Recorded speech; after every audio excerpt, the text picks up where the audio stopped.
La tecnología agrícola puede ser cada día más sofisticada, con maquinarias complejas o con ingeniería genética. Sin embargo, hay cultivos que no podrían existir sin un proceso natural que ninguna tecnología pudo igualar: la polinización.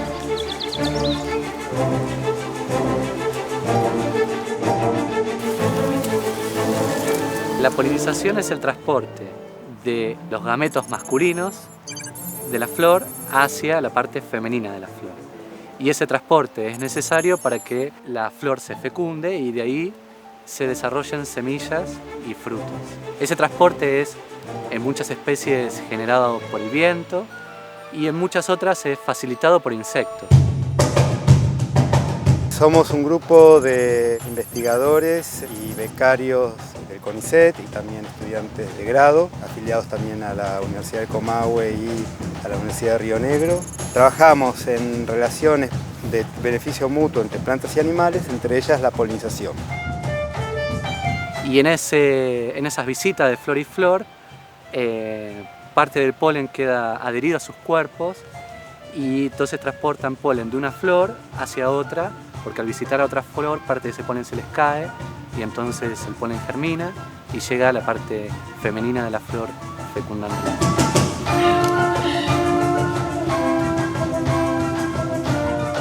Las abejas son los polinizadores más conocidos, hay 20.000 especies de abejas aproximadamente y son sin duda los principales polinizadores de cultivos.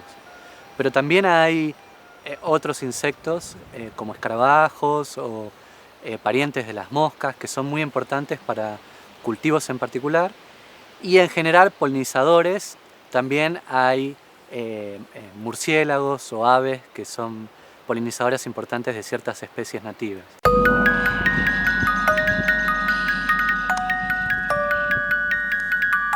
Nosotros un poco lo que queremos indagar es la importancia de los polinizadores, sobre todo la diversidad de polinizadores en la producción de cultivos, y esto visto no solamente desde el punto de vista de la cantidad de cultivos, o sea, del rendimiento, sino también de la calidad.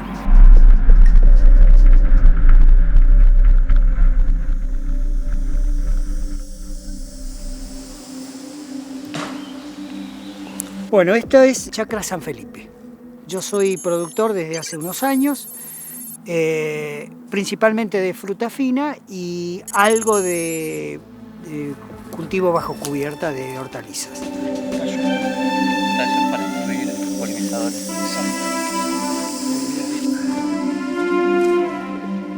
Y una de las cosas interesantes que tiene la chacra de Miguel es justamente esa diversidad de cultivos, ¿sí? Vimos que teníamos manzanas, frambuesas, frutillas, más al fondo había cerezas, y esa diversidad en sí misma es muy importante para mantener la fauna de polinizadores y la cantidad de insectos que andan dando vueltas aquí.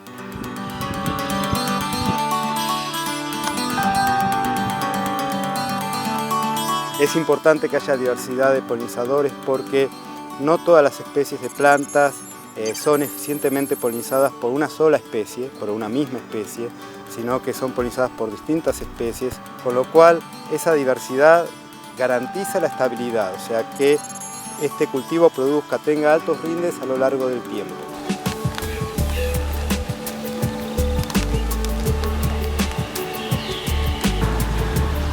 Básicamente una pregunta que uno tiene es ¿cuánto depende un cultivo o una planta del polinizador? Entonces la forma de poder contestar esa pregunta es excluyendo las flores al acceso de los polinizadores, ver cuántos frutos y cuántas semillas forman esas flores que están excluidas y compararlas con flores que tienen, a los cuales los polinizadores tienen acceso libre.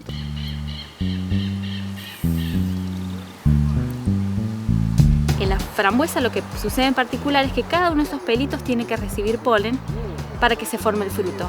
Y el fruto vendría a ser ese conjunto de bolitas en las cuales cada uno de estos pelitos da lugar a una bolita.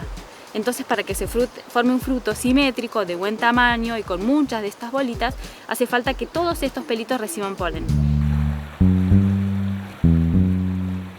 Y eso tiene consecuencias súper importantes con respecto al destino que va a tener ese fruto. un fruto de buena calidad, grande, atractivo para el consumidor, va a ir a lo que es el mercado de fruta fresca, para ser usado en tortas, como fresco, etc. Y tiene un valor en el mercado, mientras que un fruto deforme, pequeño, poco atractivo, tiene otro destino en el mercado de menor valor, que es la fruta que se usa de forma industrial, que es la que usamos para hacer, por ejemplo, mermeladas, licuados, helados, etc. Esta es una planta de cerezo en la que todavía hay flores que podemos utilizar, es decir, que vamos a recolectar para ver la cantidad de polen que hay en ellas. Saco la clausura que le coloqué hace aproximadamente un mes y medio para recolectar flores y medir granos de polen de cada una de las flores que recolecte de esta rama, que van a ser 5. Después lo que voy a hacer con esta flor es ir al laboratorio y medir la cantidad de granos de polen que tiene cada una, y esto me va a servir para comparar la deposición que existe de la rama propia, que supuestamente no tuvo ninguna visita de polinizadores, con otro de los árboles que tengo que no le coloqué clausuras y contó con visitas de polinizadores.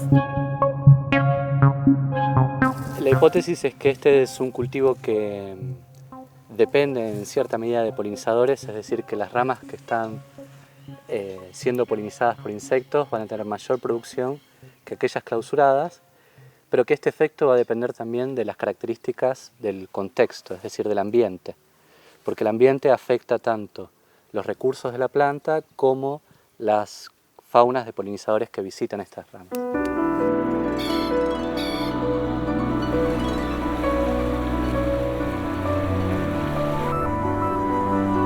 Estudiando o relevando muchas chacras, podemos en forma comparativa determinar qué tipo de manejo incrementa tanto la diversidad de polinizadores como el rendimiento de los cultivos. Una posible práctica de manejo sería, por ejemplo, un uso consciente de pesticidas, es decir, aplicar pesticidas cuando los cultivos no están en flor o en momento que los insectos no están activos.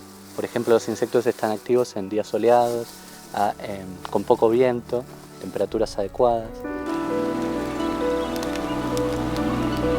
Son lo que llamamos tecnologías de procesos, es decir, que no son patentables y es respecto de nuevas formas o nuevas prácticas de manejo de los cultivos, que algunas tienen muy poco costo. Por ejemplo, en La Pampa, donde pasan con grandes tractores, generalmente las esquinas de los campos, esas nunca son bien sembradas, nunca son bien cosechadas. Entonces ya dejar, por ejemplo, las esquinas de los campos, ahí dejar hábitat natural para que los polinizadores se desarrollen, ya es algo muy fácil y muy positivo. Yo creo que este trabajo, para empezar, nos va a ayudar a tener más conocimiento. Nos quedan muchísimas cosas por saber y aprender de cuánto influyen los insectos.